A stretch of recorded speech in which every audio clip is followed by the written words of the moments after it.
गुड्डुमा आज जाऊँगी पिकनिक सकाळू सकाळू उठी गुड्डुमा आमर हेगलानी रेडी बहुत कष्ट उठा पिला आज गोटे डाकर 6टार उठी पड़ी पिकनिक जाने के लिए रेडी गुड्डू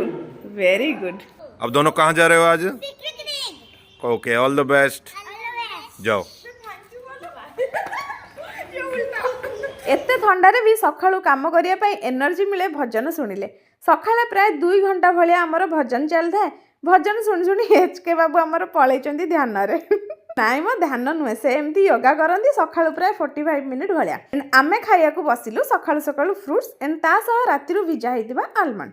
ब्रेकफास्ट रे चूड़ा उपमा खाई आमे आज जाइतलु छातु को किछि दिन पूर्वर जो शीत दिन फूल लगेइथली खाई जगह रखाइला सब एकाठी करी एबे गछ सब लागी कि फूल भी टिके टिके आसी गलानी एका आम द्वारा हेबनी कामबाली को लगे कि कुंड सब एपट सेपट साइज करी रखिया को पड़ला पाखापाखि 40 भलिया कुंड ताकू सब एबे साइड करी खरा पड़ुथवा जगह आमे रख छात सब सफासफी करी घर अन्य काम सारी मु आज जाइतली रोसे करिया पई पेट पई सब नाट भोक बोली जदि किछि न थांदा मनीष तो परिश्रम भी करंतानी एते थक्का लगुतला ना इच्छा तो होतला खाली भात डाली आलू चोखा ही करदेवी जेहेतु संडे थिला भाबिली नाई कोन टिक आइटम करदवा तो आमर आइटम रे हिटला ए सब खाई पीकी खरारे बसी बादाम छाड़ा चलची आ ता सह हमर खरा भी खिया चलची गुड्डुमा स्कूल गले 12टा 12:30 रे पळे आसे आ आज 4:30 हेलानी भल भी लगुन था कि गुड्डू केतेबेले आसिकी पहुंच फाइनली सकाळ 8टा रु 5टा बाजिगला आसिकी मैडम घरे पहुंचले एते सारा एंजॉय मस्ती करिकी आस्तिला गुड्डू हमर वीडियो को एठी एंड कली संग माने सब्सक्राइब निश्चित कर देबे बाय बाय जय जगन्नाथ।